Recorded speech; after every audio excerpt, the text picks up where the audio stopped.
Yeah! What's up, everybody? Welcome to Dave and Johnny Live. I'm Dave, and Johnny is here. Hi, Johnny. What's up? What's How's up, it dude? going? Good, man. How are Well, you? Yeah. Okay. You're good? I'm enjoying the weather every now and then. It's better out here for the most part. People don't respect social distancing, but that's why Montreal sucks. But oh well. People aren't respecting your distance, John? What's the matter? First of all, it's warm outside, and I'm surprised you're wearing a full T-shirt. I was totally expecting you to be decked out in a tank top right now. It's hot outside. The warm weather has finally come to where we live, and you're wearing a full shirt, John. What's up? Well, I live in a basement, so in a basement it's always kind of cool. All So right. outside, yeah, of course, tank and shorts all the time. Oh, yeah. Get to it, David. Big Johnny showing them guns. We have some pro wrestling to get to here on the show. We're going to talk about the dark side of the ring, the Owen Hart story, the final days of Owen Hart. We'll try and keep it together. And then we're going to talk about AEW's Double or Nothing. We're going to preview Double or Nothing here on Dave and Johnny Live this afternoon because it's tomorrow, right? We got to get ready. It's tomorrow. Usually we do it on Wrestling Uncensored, but Wrestling Uncensored airs in different markets, and, it wouldn't make sense to air a preview show the day after the show happens. So we are doing our preview show for AEW Double or Nothing now, here on the show in a little bit. So we'll give you all our picks. We'll talk about the card, and we'll also talk about Dynamite and everything that happened there, which means that Wrestling Uncensored this week, tomorrow, it'll drop on the YouTube channel at 11 a.m., that will be fully WWE. We're going to go front to back WWE action on this week's episode of Wrestling Uncensored. I want to play some stuff from Edge. I thought Edge put a really good promo together on Randy Orton this week, which we'll talk about on Wrestling Uncensored. I thought that was solid stuff from the Rated R Superstar. But right now I want to talk about Owen Hart, the Rocket, the King of Hearts, not a nugget, the man, the myth, the legend, the late, great Owen Hart. And we saw the dark side of the ring this week. It was a tough one to watch, Johnny. I don't know about you, but, about 15 minutes into it, I was like, okay, this has been rough. The Shad Gaspard news was just kind of breaking. Of course, we got to send our condolences out to the Gaspard family. Just terrible news. An undertow wave comes in, takes Gaspard and his son out, and lifeguards go out looking for them, and they find Shad, and Shad says, go out and get my son. They get the son, and then they can't find Shad, and then, you find Shad's body, and he has passed away, unfortunately. Just a terrible, terrible story this week. And then you couple that with the Owen Hart story. It was just rough, man. It was a rough week for wrestling fans, a sad week for pro wrestling. The Shad story, just awful, and then the Owen Hart story on top of it that we have to revisit, one of the saddest stories in the history of the pro wrestling business. It was hard, man. It was hard to take. So I needed, a day or so to pass. I started watching the Owen thing, and I was like, yeah, I'm going to watch this tomorrow or the day after. So I've seen it. I watched the whole thing. It was definitely a hard watch and a hard week for wrestling fans. Well, for me watching it, I found the hardest part is the part I remember from the pay-per-view. It was the hardest to watch was the Jeff Jarrett promo. And I remember that in full, how it's just like they're trying to do a promo talking about what's supposed to happen in their tag match, but him and Deborah, it's just a struggle to get through. Yeah. It was horrible, seeing Jeff Jarrett cut that promo.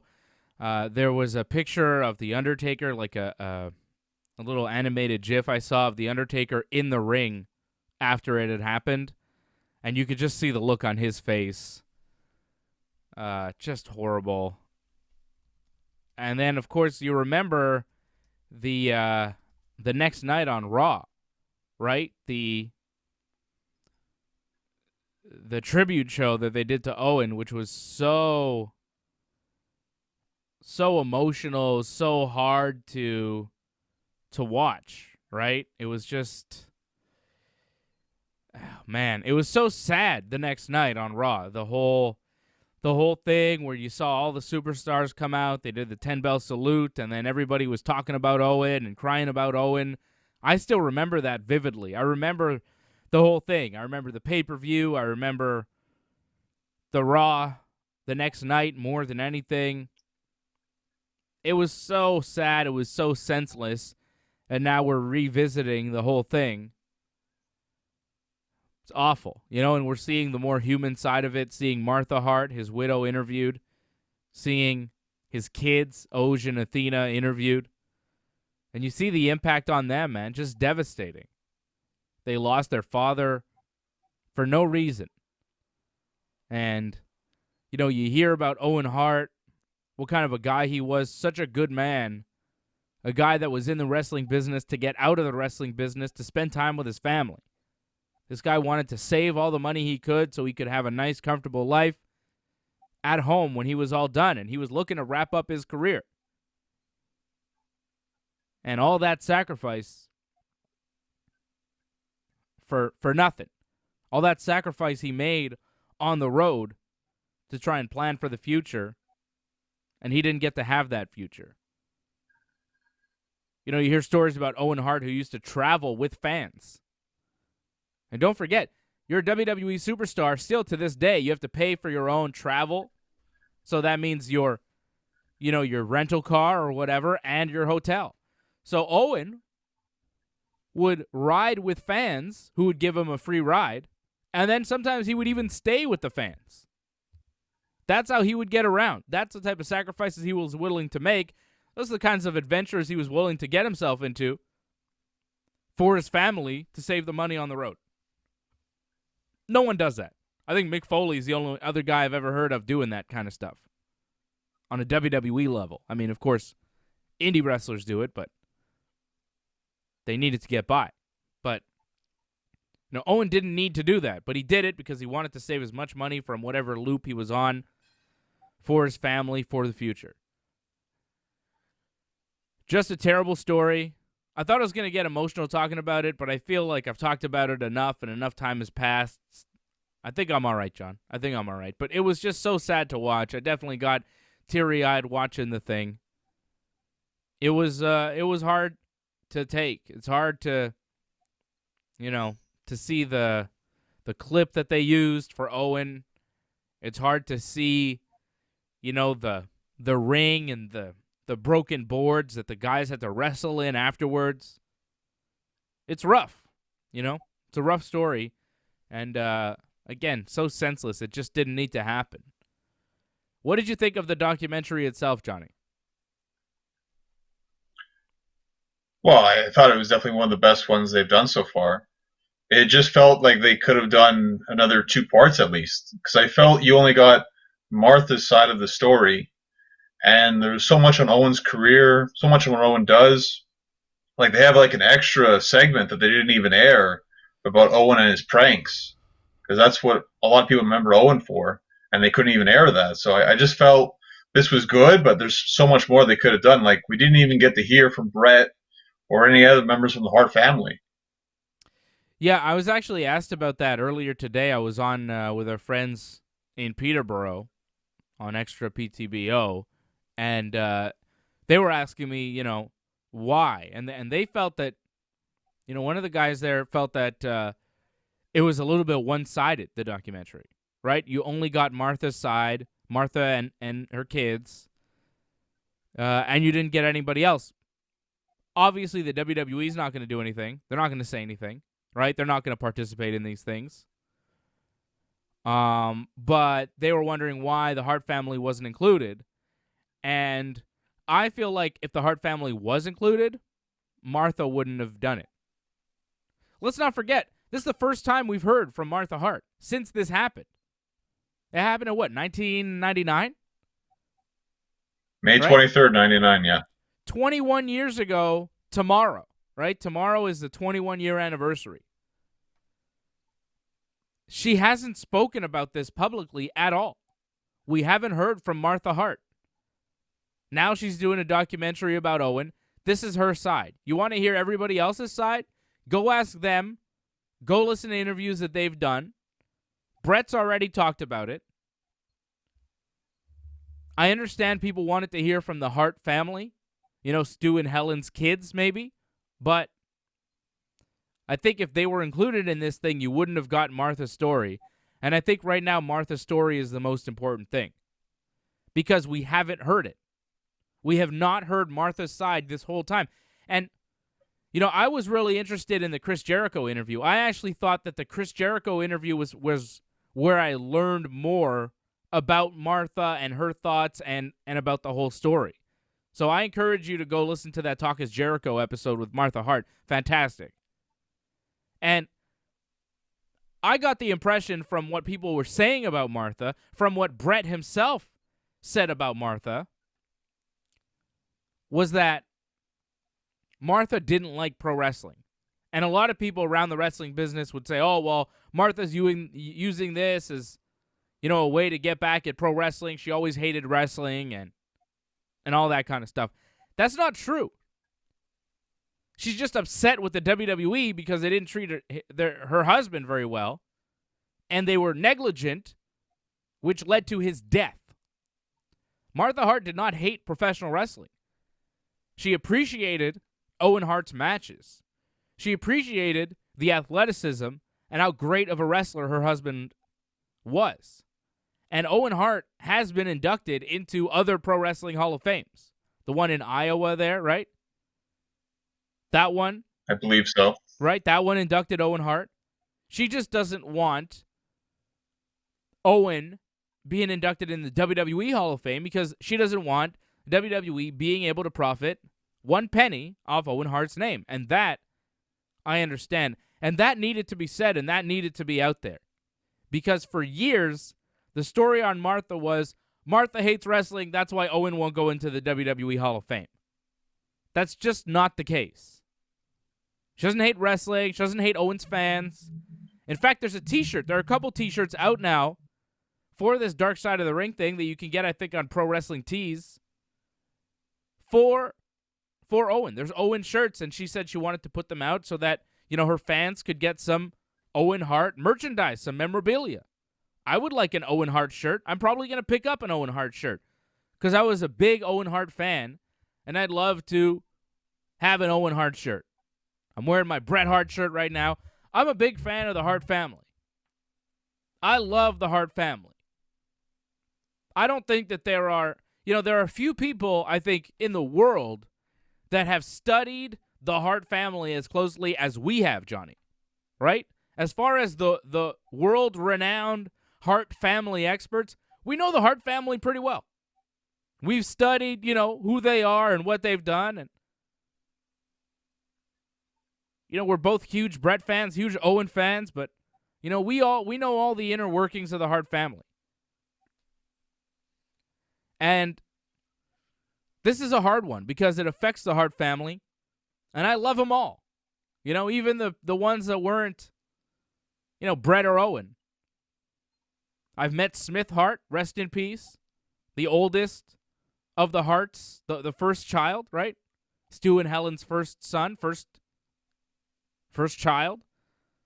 Talked to Smith. He was a character, right? I've read all the books about the Hart family. And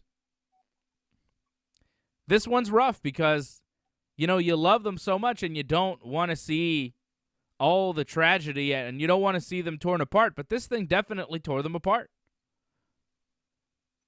They didn't really go into it in the documentary, but, you know, they kind of talked about it. But there were rumors that, you know, at the time, Bret was on Martha's side, right? And Bret has since split from the Martha Hart camp, it seems like, right? Around the time he went back to the WWE, the relationship seems to have soured. I know that Bret was, you know, in contact with Martha for a long time after he was helping her with the lawsuit against the WWE after Owen had passed away because, you know, Owen died 2 years after Bret got screwed by the WWE, so Bret was still upset with them at the time, right? So Bret was firmly in Martha's camp, but there were other members of the Hart family that were not. And Martha alluded to that, and she doesn't want to name names, and the documentary didn't want to name names, but this is Dave and Johnny Live, and we know the names involved. We can't say for sure what happened, but I remember at the time, Helen Hart, who's the mother of the family, right? Stu's wife, the mother of all the Hart kids. Helen was helping Martha with the lawsuit at one point, right? Believe so. And there was some sort of issue where Helen had some documents, some information, some sort of stuff relating to Martha's case. And one of the daughters, either Ellie or Diana, or both, or neither. I mean, these are just stories that you hear. But, of course, Ellie is Natty's mom, and she was married to Jim the Anvil Neidhart. And Jim was on the outs of WCW at the time looking for a job. And Diana was married to the British Bulldog, Davey Boy Smith, and same deal there. He was looking for a job. So there were rumors that either Diana or Ellie or both took stuff from Helen's house, the Hart house, some documents relating to Martha's case, and sent them to the WWE. And that caused some real pain. I'm sure it caused some real pain for Helen. I think Martha and Helen, that relationship kind of soured at that point. And I'm sure it caused a lot of pain in the Hart family. And, you look at Natty. Natty wasn't involved in that, but I don't think she has any contact, really, with, it fractures her relationship with her cousins, right? With Oj and Athena, with Owen's kids. They don't have anything to do with it. But when your mom possibly does something like that, takes documents from your grandmother, when your aunt is suing the WWF and sends them to the WWF so your dad can get a job, well, it puts you in an awkward position. So if Owen's kids know that, it's hard for them to fully embrace Natty. It's hard for them to fully embrace the Harts and their extended family.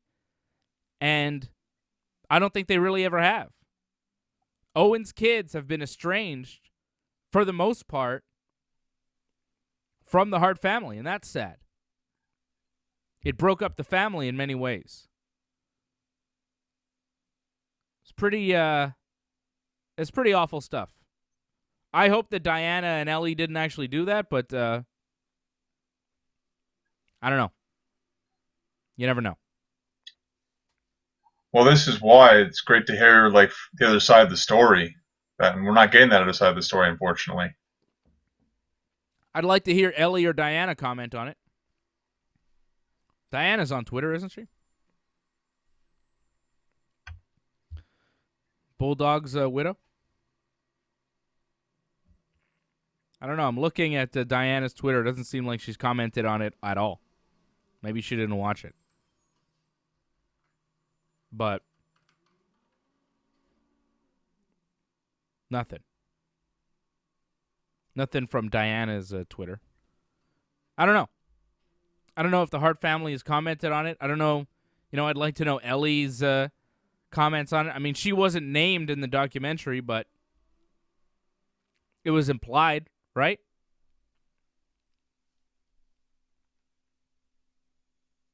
Johnny? Are you still there? Did Johnny just freeze out on me? I thought Johnny was just being... Johnny, are you still there? I'm back. Internet hiccup. You froze out on me. It was implied, though, in the documentary, right, that Ellie or the Hart family, people from the Hart family kind of work with the WWE against Martha. Martha said that. She hasn't named names, but she's talked about it. Well, this is why it's better to get at the other side of the story, because it just leads things up to interpretation, and that's what's unfortunate. Now, the producers did talk to Conrad Thompson on a podcast and said that they tried to reach out to Brett, but Brett was not responsive, because I don't think Brett apparently liked the Survivor Series Screwjob episode they did. So Brett just didn't want anything to do with this, apparently. So they tried, though. Right, okay.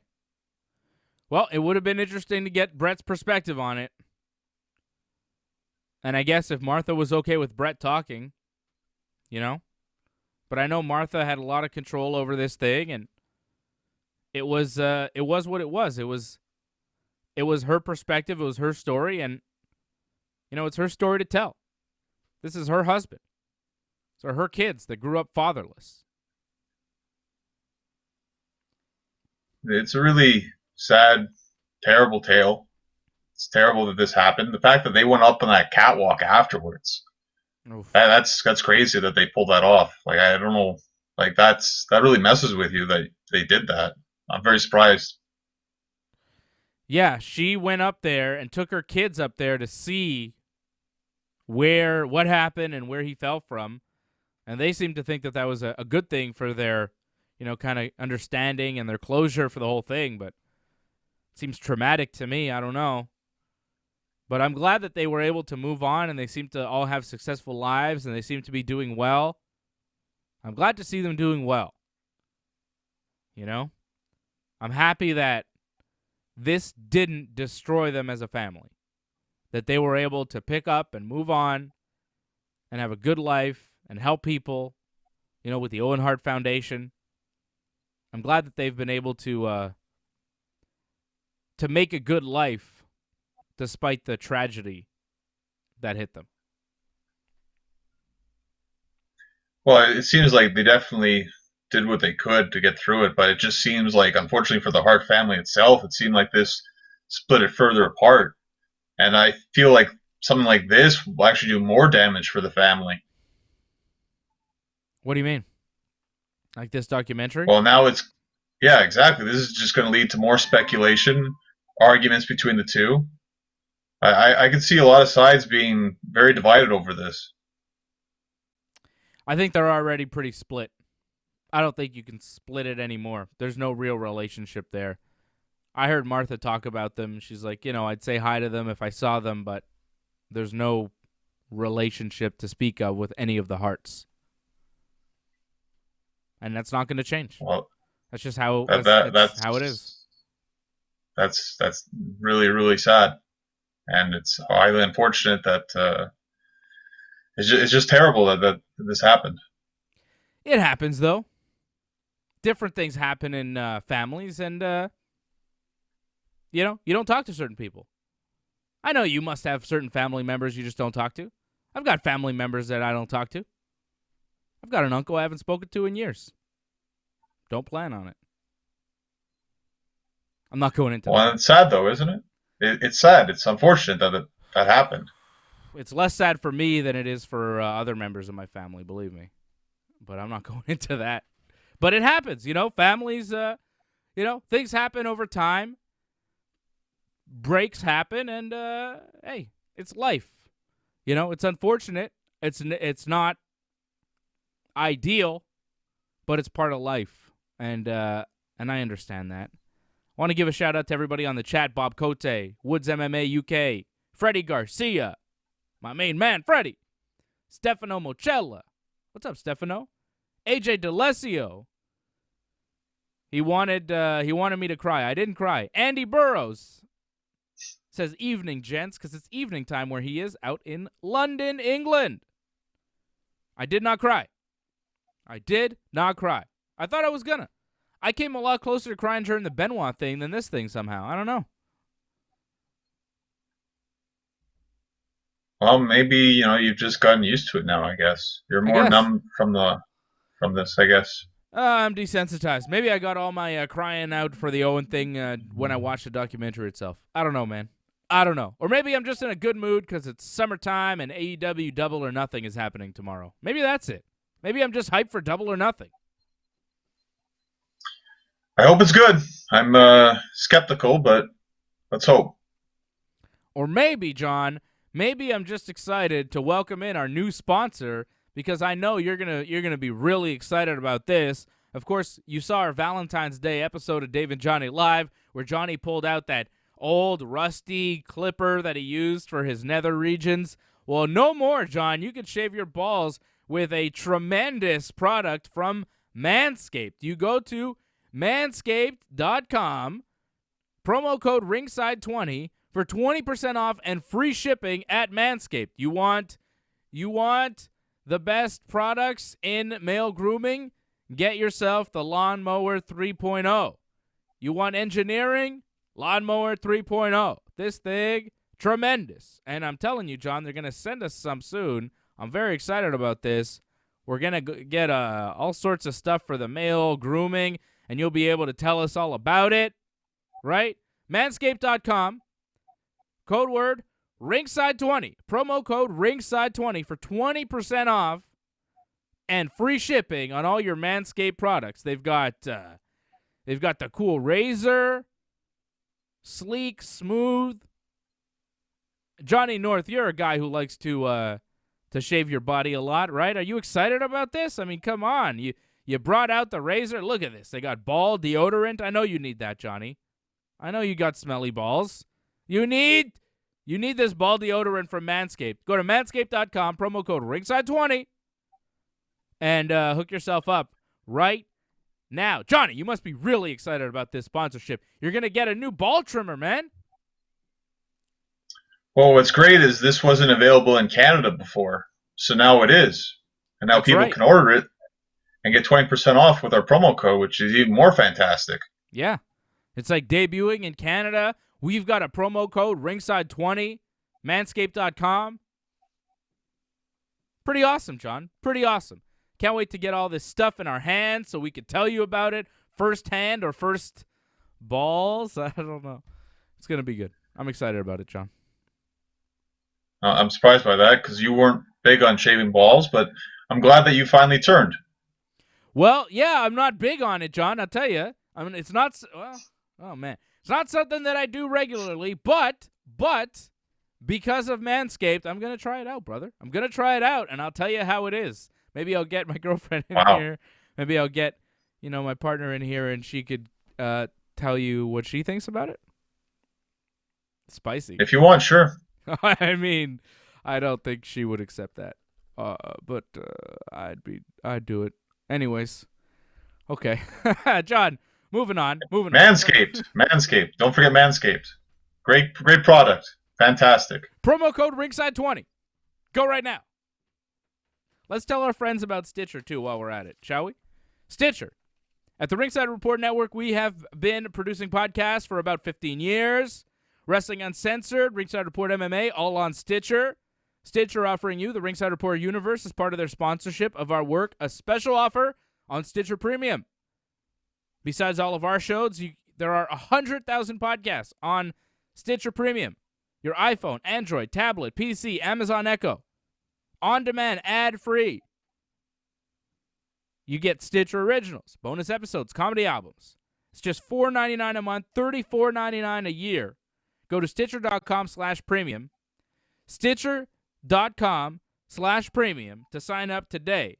And remember, use the special promo code Ringside for a free month of Stitcher Premium. Stitcher.com/premium, promo code Ringside. And I'm getting comments about being clean cut. Fred says probably prefers clean cut. Most normal humans do. Bob Cote says it's what women like, so people are already very excited about the manscaping. Maybe I'll show you guys my balls when it's all done. Huh? I said what? For $100 million? I said last night on the show, for $100 million, like Joe Rogan got $100 million from Spotify, we take $100 million from Pornhub and do the show nude. Johnny, do you agree? I didn't agree to this. I didn't agree to this whatsoever. But you can go ahead. You're getting $25 million to do the show nude. You're saying you're not going to do that? You give me, look, I'm splitting it 4 ways, okay? Freddie gets 25 mil. AJ gets 25 mil. You get 25 mil, and I get 25 mil, which is bullshit. I should be getting way more, but whatever. I'm on all the shows. I don't know why I get an even split with you jabronis, but hey, whatever. I'm doing all the work here, brother. Anyways, you're saying you're not doing it? Freddie and AJ were totally down with the program, and I was only going to give them like $20 million. I was going to keep 60. I was going to split it 3 ways, but now I guess I'll still split it 3 ways. You're not $25 million. You wouldn't do the show nude for like a year talking about wrestling? 3 years. 3-year Uh, deal. 3-year deal, 25 mil. You're nude with me, not in the same room, but we're talking about wrestling, nude for some reason. We're getting a lot of money. You're not doing it? not doing it. Fuck. Okay. What about the other thing that AJ proposed? For 100,000 retweets, he'll kiss your balls. Yeah, that's not happening. But that's AJ just being AJ. That's fine. I told him He's it just wasn't. talking. I don't know why he even proposed that. I think he just wants to do it. Like, it came out of left field. I was like, what? 100,000 retweets and you'll do what, AJ? Why are you trying to do that? He got really excited about the whole Manscaped thing, but like, dude. He put himself out there a little too hard. But then I said, well, John's not going to agree to this. So maybe he'll get Muscles Marco. He'll do it to Muscles Marco. I think you should respect social distancing, and everyone should just stay in their own little boxes right now. I agree. Let's talk about pro wrestling and stop this nonsense. What do you think, John? I know that you think this show's probably going off the rails again. John's always critiquing me off the air. He's like, oh, that show went off the rails. That show, it's mostly AJ's fault, but for some reason you blame me. I do blame the brain behind the whole operation. Yeah, of course. All right, it's my fault. I'll take the blame. AEW, Double or Nothing. You want to watch it together tomorrow night? Well, the way we're watching now, of course, yeah. Yeah, like this. Yeah, From a distance, but together. What do you say we put it on YouTube? It's usually what happens, no? 8 p.m. tomorrow night. How about that? Watch along AEW Double or Nothing tomorrow night, 8 p.m. Me and Johnny North will be right here on YouTube. Do not forget to subscribe to the channel, like this video, and when you subscribe, click the bell. Show me the bell. Ding. There's that bell. So you get notifications every time we're on. We'll be on tomorrow night, 8 p.m., right when the pay-per-view starts. For the whole pay-per-view, AEW's Double or Nothing. You excited, Johnny? I'm skeptical, very skeptical, but hopefully it's good. I mean, there's potential, but it could also be really bad. Is this your least anticipated AEW pay-per-view? It is mine, for sure. Like, it's not the best card, and every other AEW pay-per-view has felt like a massive event. This just feels like another show. Like, it's bigger than Dynamite, but it doesn't feel like almost like a WrestleMania like every other AEW pay-per-view has felt like up until this point. It's probably the lack of fans and the lack of, Hangman and the Bucks in the build for this, except for this week. Right? Maybe that helped a little bit, but I feel Full Gear. I wasn't like totally excited for that either. I mean, they had the one match, Moxley and Kenny, in that Anything Goes match. That was really the only thing that really was pushing that pay-per-view. Cody and Jericho was pretty good too, but I felt like it was 2 or 3 matches really pushing that. This, I feel it's a bit more balanced where you still have pretty strong main event, which in my opinion should be the main event, of Cody against Lance Archer. Is that the main event? To me, it's the main event. Now, I don't think that's going to be the main event. Cody Rhodes versus Lance Archer. Lance has Jake Roberts in his corner. Cody has Arn Anderson and Brandy. It's for the inaugural AEW TNT Championship. It's the tournament finals. But I think the main event has got to be the Stadium Stampede. Doesn't it? Stadium Stampede. The Elite versus the Inner Circle.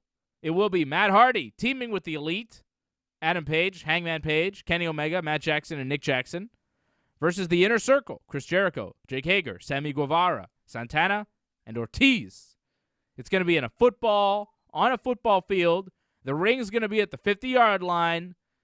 It's going to be a massive brawl in a football stadium. I don't know. I thought that was going to be the main event. It main evented Dynamite this week, the whole promo for it. The whole brawl at the end in the football stadium gave us a little preview. You could be right. It could be that one. Just in terms of a match, though, because that seems to me more like a brawl it's more like a special attraction kind of thing. Where that title match, that is Tyson. That to me, that's the big money match. That's true. But can you really put your TNT championship, which is kind of your mid-level title, over your world title? I think if you do that, you're kind of telling everybody, well, this Jon Moxley-Brody Lee match, who cares? Right? And that's supposed to be your world title match. That's supposed to be your main event. That's supposed to be your big match.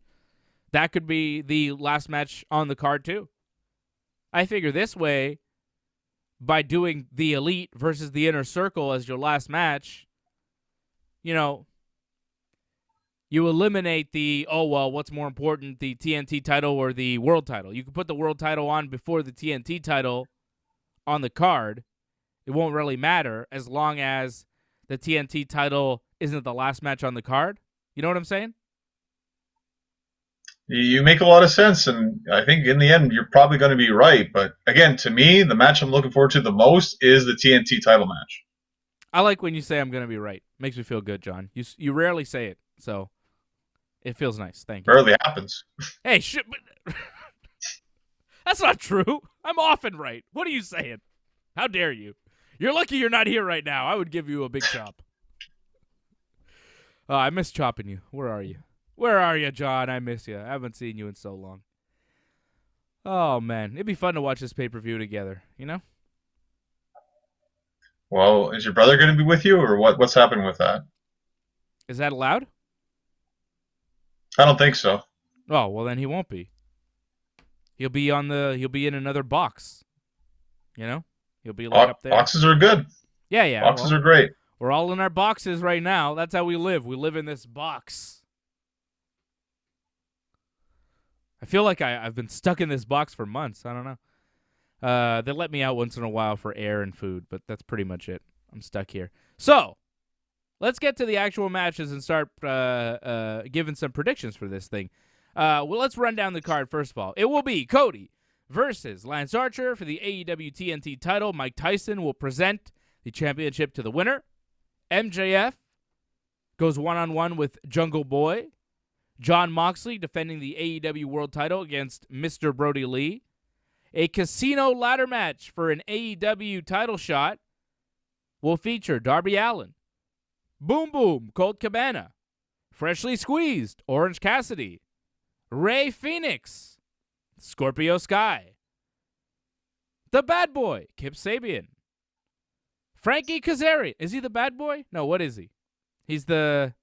What? Super Bad, Kip Sabian? Is that what it is?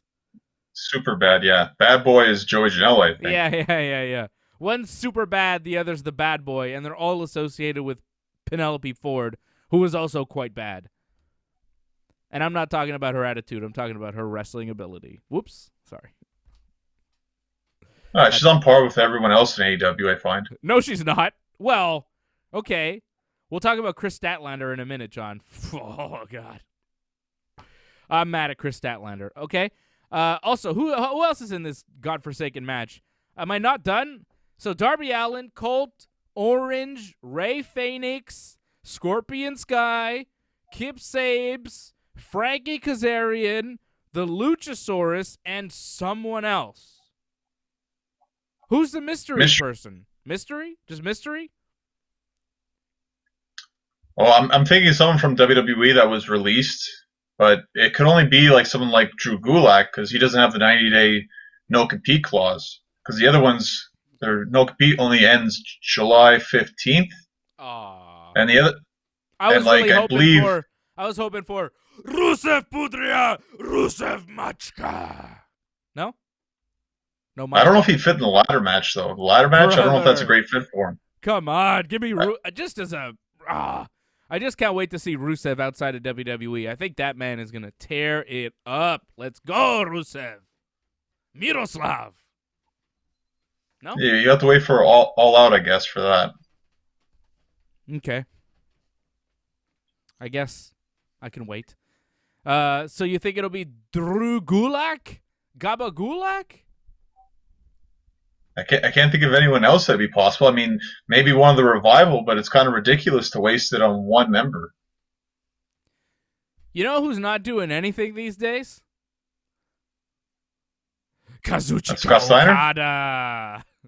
Screw Scott Steiner. Yeah, well, border issues, my friend. Border issues. I guess so, man. I don't know. Like, where's Juice Robinson? Is he in Japan right now? Is he in the States? Can they get him for a thing? Jeff Cobb, maybe? There are guys out there. You know, there's a bunch of indie wrestlers that aren't working. AEW could throw them a bone. Like, there's some good American indie talent right now that they've got no work. Where's Jonathan Gresham? Get him. You know that guy? Again, the octopus guy? Yeah. He's awesome. And, How come he's not in AEW? ROH? Because a lot of them are signed to contracts elsewhere. You know who's not signed to a contract? Speedball Mike Bailey. He'd be good in that match.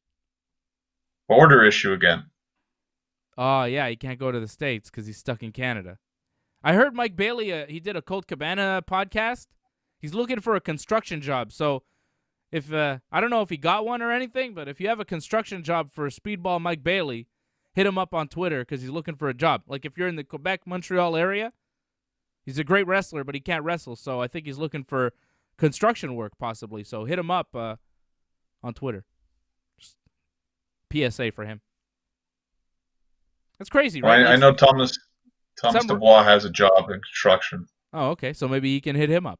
But, you know, so many guys that are like wrestlers now, you know, a lot of indie wrestlers, they have no work. So some of them are looking at, you know, taking real jobs because indie wrestling doesn't seem like it's coming back anytime soon. So I wouldn't mind for AEW to grab one of those indie wrestlers who doesn't have a contract, put them in this thing, and maybe give them a payday or even better, a contract so that they can wrestle. There's a lot of people out there out of work in the wrestling business. It would be nice for AEW to hire somebody right now. Obviously, they're not making a ton of money. No live gate. The economy's down everywhere, but if they can afford it, and Tony Khan is the son of a billionaire, so you figure they could afford it to give a little contract to a wrestler to help the wrestling business out during these tough times. Well, I feel because they made this a mystery, like I'm thinking this might just be a one-shot kind of deal thing. That's why Drew Gulak to me makes a bit of sense, where he still could go back to WWE. He just works the one pay-per-view. Maybe it gives him leverage to sign a new deal. How sick would it be if like Drake Maverick showed up? Isn't he in the Cruiserweight tournament finals? Yeah, so he's still wrestling. That's not going to happen. No? But is he's going to wrestle. Is he signed to a deal with WWE exclusive? He still has a 90-day no-compete, so he's still in WWE. It's a mystery, right? You know who is the king of mysteries? Which one? Rey Mysterio? Yeah, it's his name. It's his name. In Spanish, Rey Mysterio translates to King of Mysteries. And he may not have a wrestling contract right now. He may be free and clear. Could you imagine the King of Mysteries? Raymond Mysterio? Everybody loves Raymond. It'd be cool, but I don't think it's going to happen. Oh, brother. The King of Mysteries. That would be great. I would love to see Raymond Mysterio on that. I would love to see, like, Tanahashi or Okada, somebody from New Japan show up. That would be awesome for, like, a one-shot deal. I'm not holding my breath for any of that stuff to happen, but I'm just mostly missing New Japan right now. We haven't seen New Japan wrestling since, like, January. It's like, man, I could really go for a Okada match right about now. Like, I miss New Japan. We're seeing AEW and WWE, and it's all fine, but, like, the best wrestling in the world is in New Japan Pro Wrestling, and I miss New Japan. I'm glad we got Lance Archer just into AEW, you know, because he's a great wrestler, and he was kicking ass in New Japan, but now New Japan's not doing any business, and now Archer's here, so at least we got Archer, but man, it would be nice if they could find a way to get some of the New Japan talent over. Probably not, though. Well, I think Archer's more than likely going over in this match. And in my opinion, it's going to be hard for this match to be a bad match. There's so much put around this. One, you have Cody and Archer, two great wrestlers. Then you have Arn and Jake at ringside. Then you have Tyson, who apparently could be around ringside or do whatever he wants. For me, it's like impossible for this match to be bad.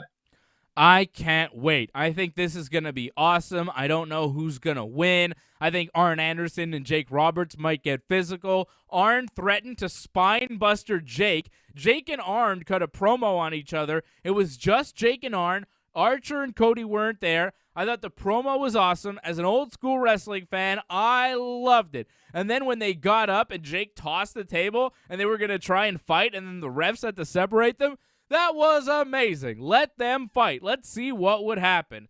Tremendous promo. My God, I loved it. It was so good. Wasn't it great to see Arn and Jake in there cutting promos like real fucking wrestlers are supposed to do? I mean, that was really solid shit, pal. That was great. What's cool is that this has actually never happened before, Arn versus Jake. And Arn has a very underrated DDT. So, I mean, if you think about it, it's almost a battle of DDTs. I don't know if Arn's actually going to hit a DDT because I think his bumping is very limited. But it's going to be interesting to see. I kind of worry now when I'm thinking about it. Maybe this match is overbooked. But I think they're going to plan it very well. And, again, it's going to be hard for it to be bad. You got Jake and the Snake outside the ring. You've got Arn and Brandy outside the ring. You've got Mike Tyson outside the ring, running around doing whatever he wants, apparently. And then you also have Cody and Lance Archer. And you have the first ever TNT title on the line. There's a lot going into this match. It would make sense for it to be the main event, but I think if you make this the main event, it's your mid-card title. I think it sends a clear message that your world title doesn't mean shit, which it doesn't really right now, so okay.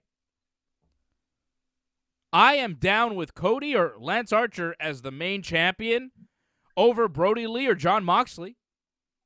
I'm far more convinced in the presentation of Cody Rhodes and Lance Archer than I am in the presentation of Brody Lee or Jon Moxley. Not impressed with their performance. Before we get to that, who's going to win? Cody or Lance? I say Cody's going to win. Because Jake said that after Lance wins, he's going to knock out Mike Tyson, and he could do it too. He's not going to do that. He's not going to attempt that. But if he does win, it would make sense for him to go after Tyson. So he's not going to win. Cody's going to win. He's going to celebrate with Mike. It's going to be a nice, friendly exchange, and that'll be that. Yeah, that could happen. But I had Archer from the start, so I'm not going to change. Going to go with Archer still. And, man, I'm looking forward to that. I'd love to see him and Tyson, just a confrontation. That should be fun. That's crazy. I don't think it's going to happen. I've got Cody winning. I don't know who I had at the start. Who did I have? Darby Allin winning or something? Yeah. Oh, well. I guess I am rarely right, John. Thanks a lot. To be fair, you had Archer 2 in the finals, I guess. So you were still half kind of right. Yeah. Well, but you were 100% right, John, as always? I will be. I will be. Don't worry. Yeah, we'll see, John. We'll see. Hey, remember when Triple H wrestled Sting at WrestleMania and you were convinced Sting was going to win and he didn't? Remember that? I'll never let you live that one down. Never. I love how a lot of people say it's the biggest mistake in WrestleMania history. Even worse than the streak ending. Ugh. It wasn't. It was a brilliant it was a brilliant move, and it's the only way that they could have played it. Okay? Okay? We're not going to revisit that. Because we have Jon Moxley and Brody Lee to talk about the AEW World Championship match. The whole thing with this is Jon Moxley doesn't like Brody Lee. He hates the Dark Order guys. Brody Lee stole the AEW World title. Jon Moxley wants it back. The promos have been The matches to build this thing have been This whole feud is very not impressive. Jon Moxley beat 10 via pinfall after the Paradigm Shift DDT. Moxley also hit the Gotch-style pile driver, a.k.a. the GSP, stolen from Minoru Suzuki. So what, you wrestle Suzuki, he hits you with the pile driver, and you think you could just take the move and act like no one will notice? You're not Minoru Suzuki, dude. Don't steal Suzuki's moves, because Suzuki will get you. And you can't pull them off half as nice as Suzuki does, Because Suzuki does that whole thing where he whips you off the ropes, and then he comes to the ropes with you, and then he does a duck under, and then all of a sudden, he's pile driving you. Suzuki does a thing where he ducks under, he goes around you, he puts you in the choke, and then he spins you around, and he pile drives you. Moxley doesn't have the ability to pull off that spot, brother. Don't do the Gotch-style pile driver, Jon Moxley. Don't steal anything from the great Minoru Suzuki. He's fucking better than you in every way. God damn it. I miss Suzuki. He's who I miss the most. Can Suzuki show up? Okay, Suzuki shows up, I go bananas. I lose it. If Suzuki is in the casino, anytime you see Suzuki, I go bananas. Suzuki was supposed to wrestle Orange Cassidy WrestleMania weekend, and it never wound up happening. That would have been crazy. If Suzuki shows up in the Casino Battle Royal and attacks Orange Cassidy, my head explodes. And if you don't know about Minoru Suzuki, you better learn about Minoru Suzuki. He's the best. He's the coolest guy ever. Sorry, John. I get really excited when we talk about Suzuki. Suzuki-gun, Ichiban. You know who's in Suzuki-gun? Lance Archer. Respect. Any guy who's badass enough to stand side by side with Minoru, you've got my undying respect. Anybody who gets to be in Suzuki-gun, and that includes Taichi, super respect. Zack Sabre Jr., super respect. Taichi, Kanemaru, even El Desperado, super respect.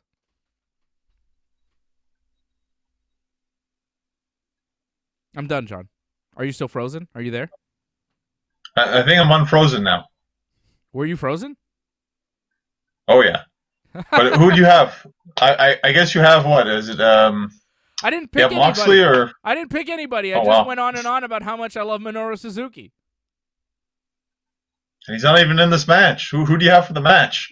Who cares, man? Let's just talk about Suzuki and how Moxley stole his finishing move. Boo. I have Moxley winning because, like, come on, Brody Lee, it's just not happening. He's not going to be the new champion. We need to get this belt on Hangman Page. I don't know how. I don't know when. Maybe All Out. But Hangman Page has got to be your next world champion. He's got to be the guy to take it off Moxley. Moxley is tanking this thing. AEW has been less interesting ever since Jon Moxley became champion. The show is not as fun because Moxley is the main attraction. He shouldn't be. He's not that good. I'd actually have MJF take it from Moxley, but... no, he's not ready. He's too small and he's not ready. Too small. They're all small, but whatever. Yeah, but they're not all small. I mean, MJF against Lance Archer, it's not believable. Well, that's not going to happen, though. And MJF has backup, so a lot can be made believable because of that. Hangman Page is the most over guy in AEW. You should have seen my son pop when Hangman did that run. Okay, we're watching the end of AEW together, okay? So at the end of the show, Matt Hardy beats Sammy Guevara, and then he gets a chair, but then Chris Jericho's on the big screen with Proud and Powerful and Jake Hager, and they've got Kenny Omega held against a football post. And then the Young Bucks show up, and they make their big return. They attack the Inner Circle. And then you see a man running in the distance, and you're like, who's that man running? And as it gets closer, it's Hangman Page, and here he comes with a big running clothesline on Jake Hager. My son popped when he saw Hangman. Oh, it's Hangman! Hangman! Like, I'm telling you, Hangman is over. People love Hangman Page. This guy is a superstar. You want to find your next Steve Austin? It's Hangman. I'm telling you, this guy's a badass. This guy's legit. This is your world champion, AEW. This is the guy, Adam Hangman Page. Give him the belt. The company will be on fire. I'm telling you. This is his time. There's no hotter babyface in the wrestling business right now. There's nobody that there's more of an organic support behind right now than Hangman Page. This is his time. You got to give everything to Hangman.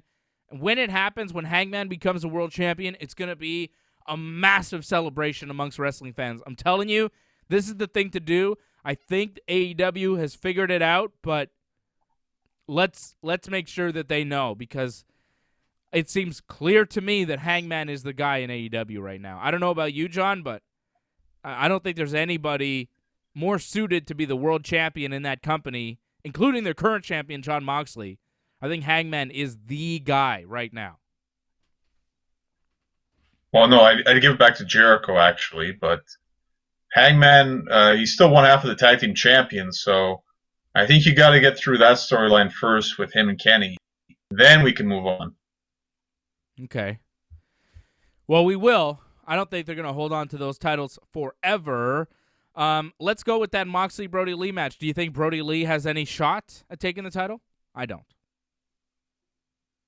I'm going with Moxley. Again, it's way too early for him to lose right now. Yeah. It's surprising they gave it to Brody Lee so quickly, a title shot. Yeah, that's it. I think they're rushing him a little bit.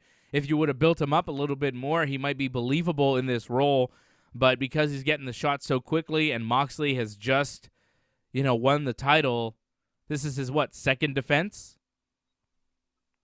Yeah, it's crazy. Yeah, he defended it once against Hager on TV, and now this will be his second defense here against Brody Lee. So I don't think he's going to lose it in a second defense. They've invested too much in Jon Moxley and him being the second world champion that him losing it so quickly I think would be even ill-advised, especially to Brody Lee. Like, Brody Lee's not your next world champion. It doesn't make sense.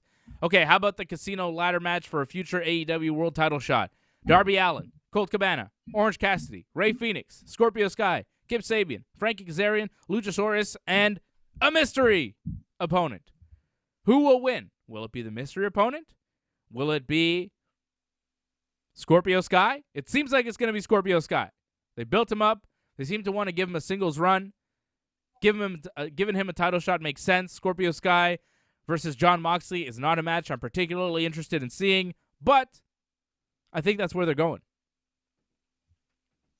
Well, before they even announced any opponents, like I said, Scorpio Sky right away, so I'd be surprised if it's not Scorpio Sky. Darby Allin has an outside chance. Possibly, I think. But I don't know. I'd still go with Scorpio Sky. I feel like with Darby Allin, they're doing this thing where it's like, it looks like he's going to win, but then he gets screwed over somehow. One day he will win, man. One day he's going to get something. He's another future superstar for AEW. The guy is fantastic. What do you think about Orange Cassidy and Rey Fenix this week on Dynamite? Thought it was all right. I thought Phoenix kind of killed himself there on that little triple jump they did. But apparently he's going to be okay for the pay-per-view, so that's good. That dive was wild. So Phoenix beats Orange Cassidy after a low blow and a distraction from Kip Sabian. Scorpio Sky and Frankie Kazarian show up. They toss Sabian off a ladder. Jimmy Havoc shows up. Big brawl. And then Rey Fenix does a crazy dive on everybody. Man, I'd never seen that dive before, and I felt like the guys who were supposed to catch him also never seen that dive before because it looked like he was going to go kind of legs first, but then he twisted in midair, and his body went the other way, and they didn't seem ready to catch him, and he just went boom right on his back and spine. That was nasty, man. That was the nastiest fall that I've seen in a long time, man. Off a dive, off a springboard, that was, woo. But, again, hard to catch a guy like that when it wasn't clear where he was going and he just changed course of action in midair, which seems like it's not humanly possible. It shows you how amazing Rey Fenix is. Amazing dive, amazing move, but the guys that were there weren't ready to catch him. It's high risk for a reason, and sometimes things don't work out. It's not like people didn't try, though. I mean, like you said, they tried. They just didn't realize what the heck was going on. And then they kind of kept Rey Fenix away from the action because everybody else was diving. Colt Cabana did a moonsault. That's a nice moonsault from Colt Cabana, too. A big guy like that, it's impressive. Orange Cassidy did a pretty nasty dive as well. I thought that was all right. So we're both going with Scorpio Sky to win the Casino Battle Royal, or Casino Ladder Match. Sorry. How about MJF versus Jungleboy? One-on-one. MJF wrestled Marco Stunt this week, beat him with the Fujiwara armbar, which he's now calling the Salt of the Earth. MJF cut a post-match promo telling Marco he lasted longer than anyone thought he would, and that he might let one of his rats in Jacksonville give him a kiss, but no one would want to touch his lips.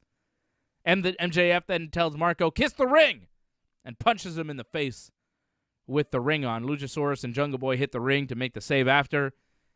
Continuing the feud. I'm a little surprised that we're not seeing Wardlow versus Luchasaurus. Maybe we'll see it on Dynamite next week. But it will be MJF versus Jungleboy in a one-on-one match. And I think MJF cheats to win, continues his winning ways, continues his ascent up the AEW singles rankings. Yeah, it makes the most sense. Like, I know you're pushing for the bigger guys, but these guys are the future right here in MJF and Jungle Boy. So that's why they gave them the big pay-per-view spotlight. Well, you say that, and I understand they're quite young, but Hangman Page is 28. You're going to tell me he's not the future? Hangman Page has got size. Like, I'm not taking anything away from some of the smaller guys in AEW. Jungle Boy, MJF, Orange Cassidy, all these guys that are becoming stars, Darby Allin. But Hangman Page has got the youth, and he's also got the size. Like, of course, Jungle Boy is super young. He's 22. MJF is 24. These are young guys. Darby Allin, 27. Some young guys, but Hangman Page is right in there with those young guys. And he's ready for the world title now. Look, in 4 years, when MJF is Hangman's age, then we can talk. But right now, I'm not ready for him to be the world champion. I don't think he's ready for it.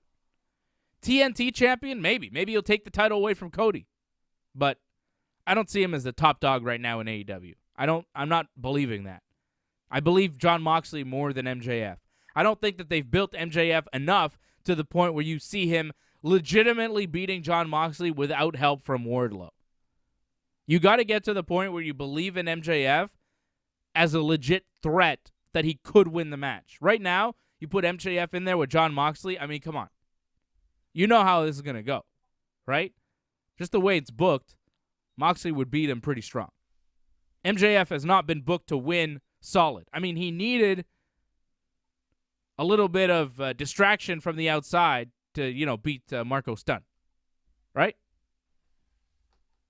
Well, it helped. I don't think it's like he was going to lose that match at any point, really. But sure, but when you're having a competitive match with Marco Stunt, don't tell me that you're going to go and have a match with Jon Moxley and win. Just like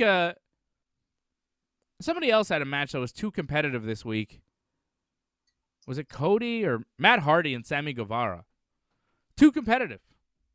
I understand you're trying to push Sammy and but it was too long. Matt Hardy had to hit 2 Twist of Fates on Sammy Guevara to get the win.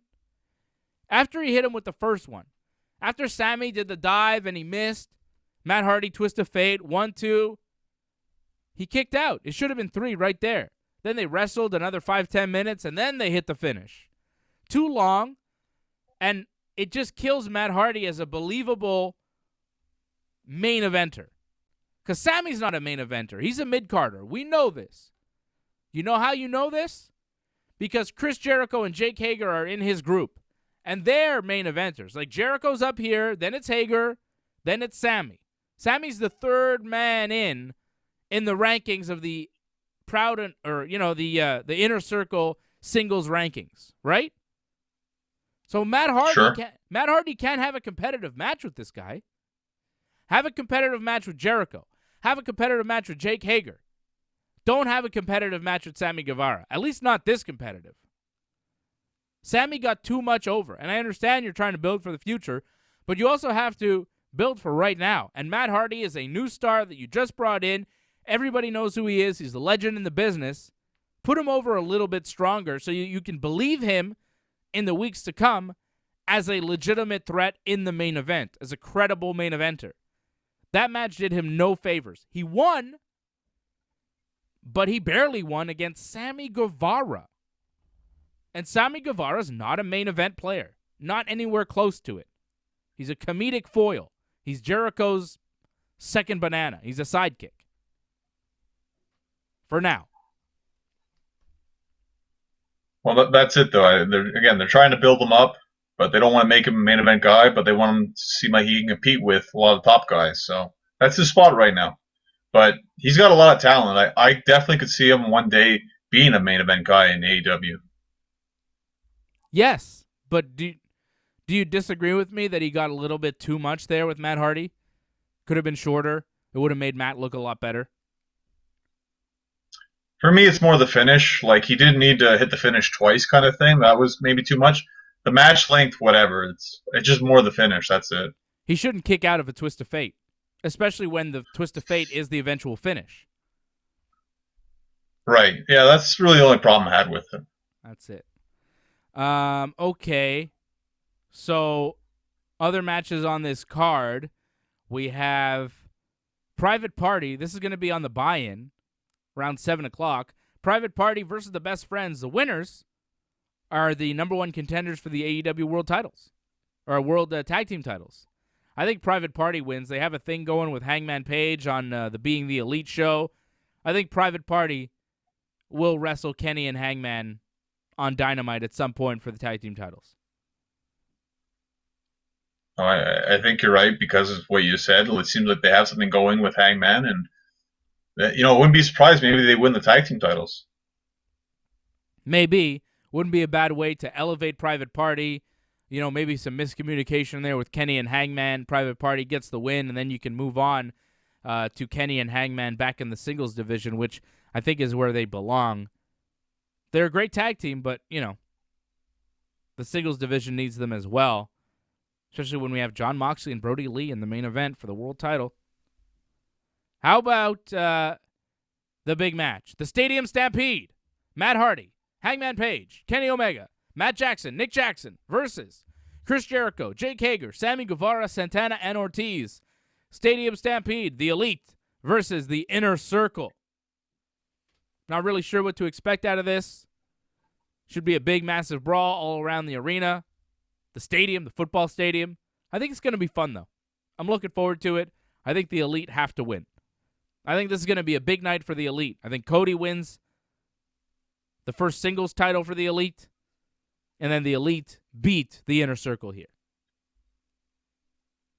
Well, okay. I thought the Inner Circle was going to win this one because it's not, again, the complete Elite. It's the Elite with Matt Hardy. So I feel the Inner Circle, it's more of a stronger unit. They've been together before. I think they're going to win.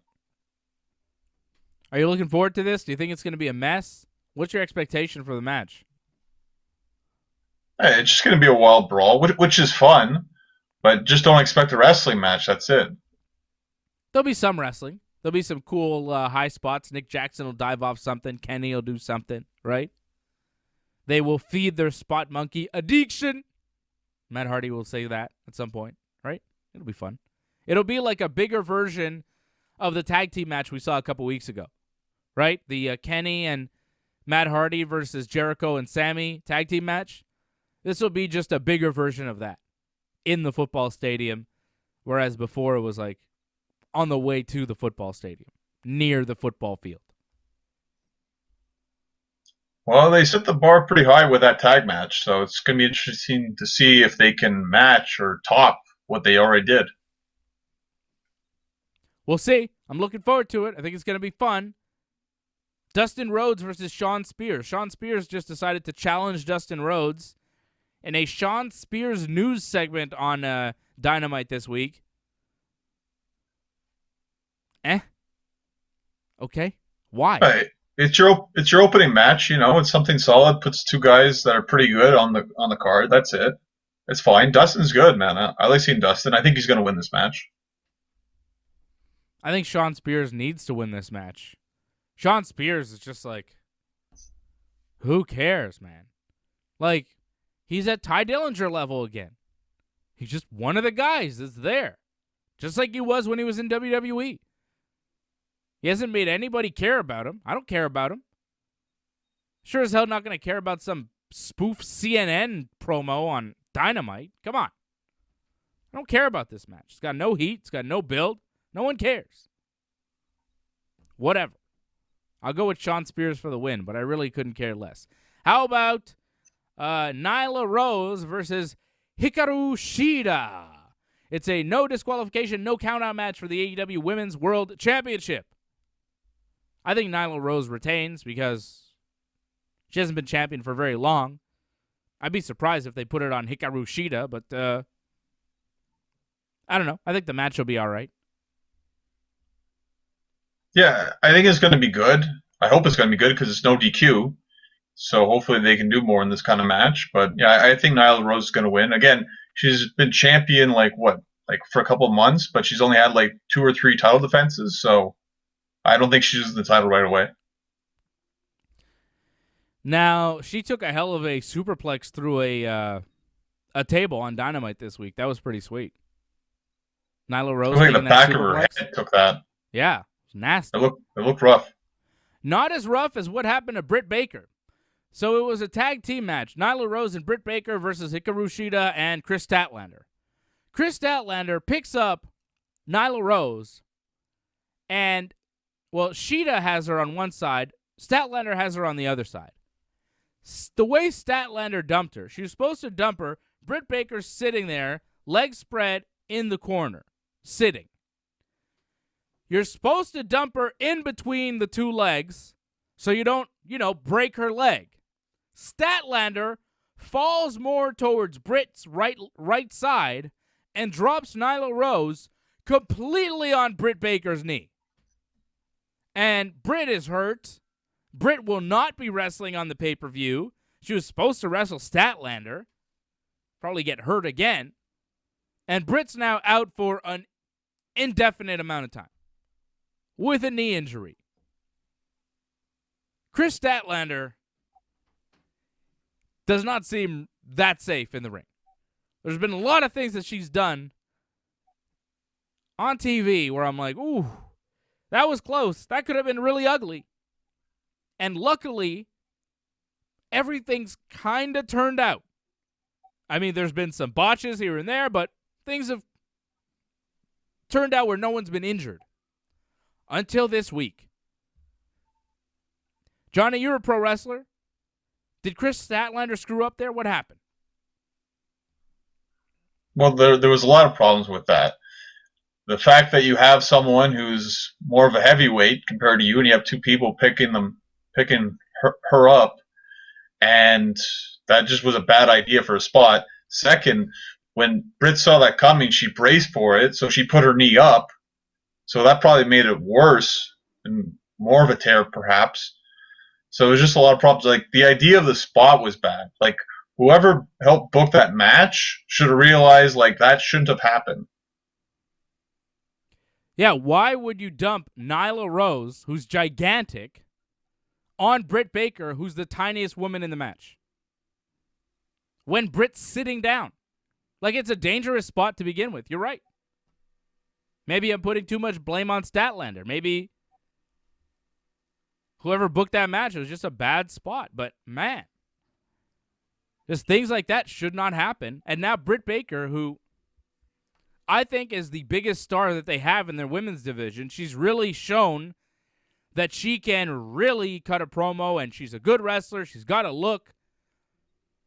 People are, she's over. She's the most over person in that whole division, and now she might be out for months.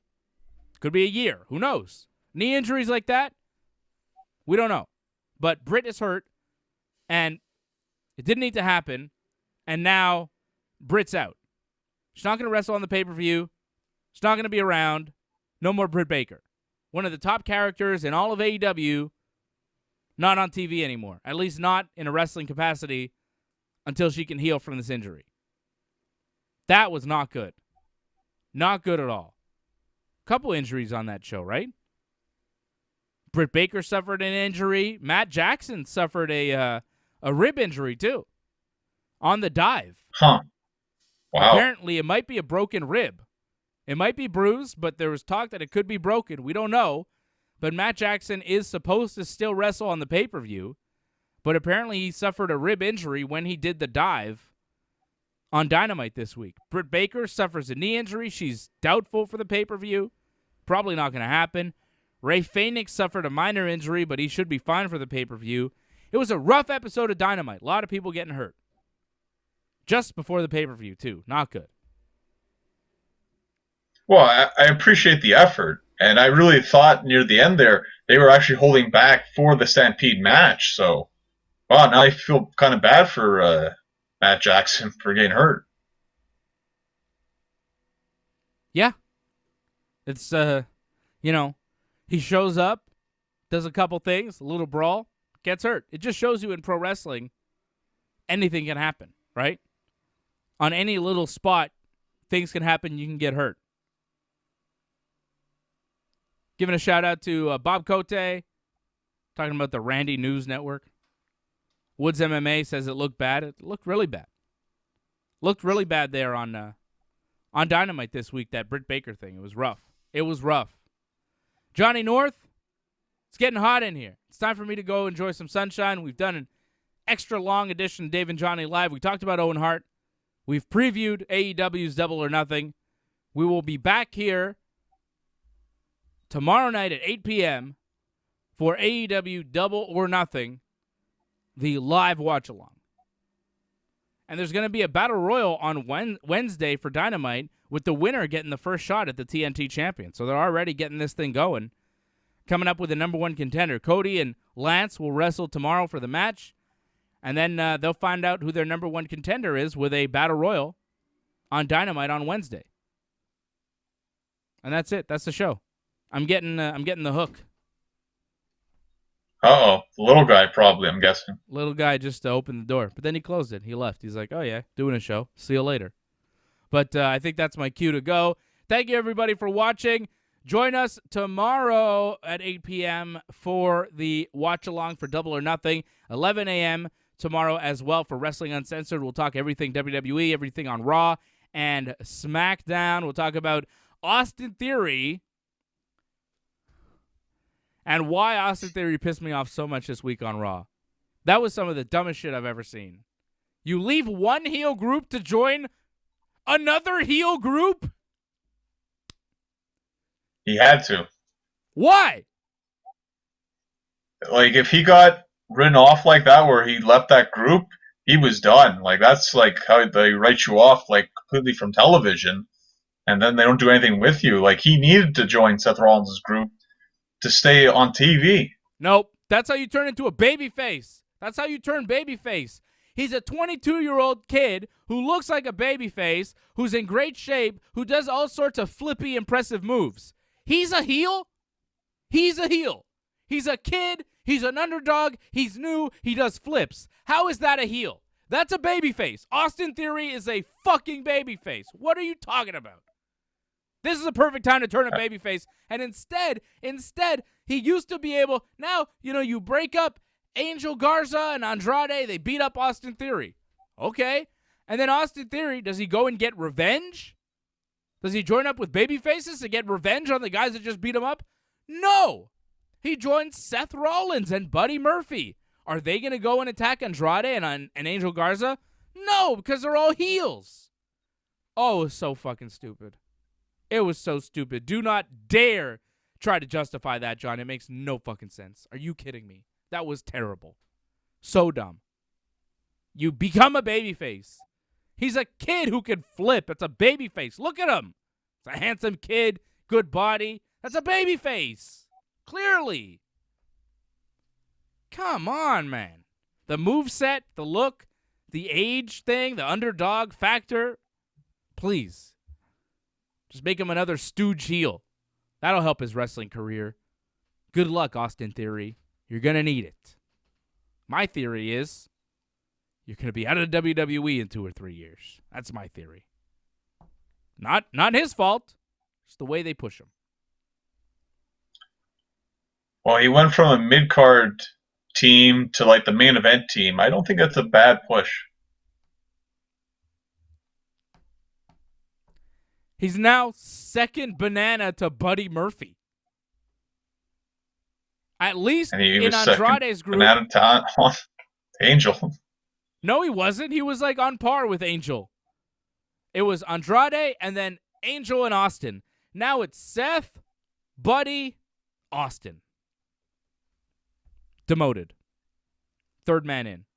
Terrible. Terrible.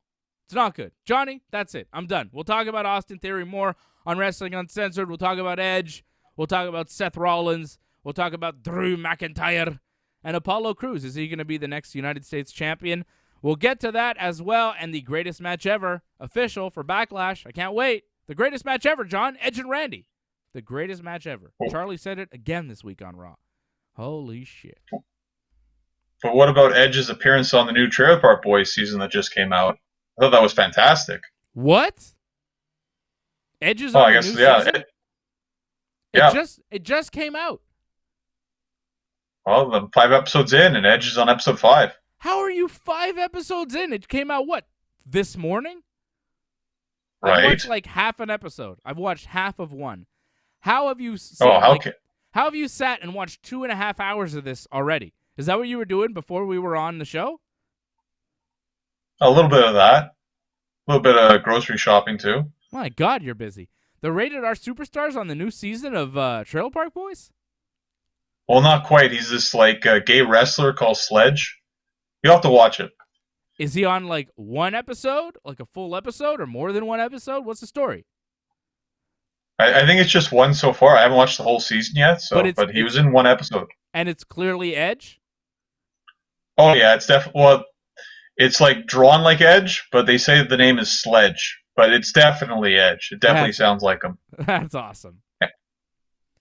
That's fantastic. And it's like a gay movie with Julian. They didn't realize. They thought it was a wrestling movie, but it's a gay wrestling movie. Cool. That makes sense for Julian. So sexy. Sexy. I like that. Did you notice the voice? Now, I'm watching the first episode. The voice of the guy in Ricky when he picks up the, what do they call it, Duber? Which I love. Yeah. Great concept. I would totally ride in a Duber, 100%. I've never done Uber, but if Duber existed, I'm in 100%. That's a great concept. Brilliant. I don't think it's legal, but I would do a Duber easily. But the guy who the voice is Donnie or Donna. I think it's Donnie, no? Well, no. I mean, Donnie turned into Donna. It's another character I think you're talking about. I know who you're talking about. That's another character. Donnie's still in the show. No. Not that Donnie. Not the guy who yells. But wasn't... Oh, okay. Wasn't Donna, right? When Donna first came on the show, it was a man, and his name was Donnie. Right? Yes, that guy. Yeah. I remember now.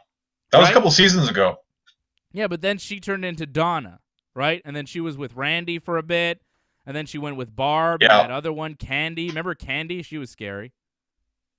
Yeah. That was a couple seasons ago. Yeah. 10 or 11. So I'm saying the voice of the guy in the first Duber was Donnie. I could see that. They brought back what's Cyrus's henchman too. I was surprised by that. Terry and Dennis? Terry and Dennis? Really? Yeah, I was very surprised by that because we haven't seen them in years. But I guess with voice acting, it's easier to do. Gotta love Terry and Dennis. Can you see their units? I think they just had guns and all that. You'd have to watch the episode. No, you know what I'm talking about. Their package, you know? You know how they're always walking around with their package out? It was more Cyrus because Cyrus needed to get new balls. Oh, Cyrus. Again, you have to watch it. I hate Cyrus. All right, John. F off. I've got work to do. In the words of Cyrus. Wow, even Zev's reacting to that one. Wow. F off. I've got work to do. I'm Cyrus. All right, guys. Thanks for watching. We love you big time. Obviously, I have to go. This guy. Is it time to go? No, it isn't. It isn't? No. Say goodbye, everybody. Goodbye, everybody. Bye, Zevi.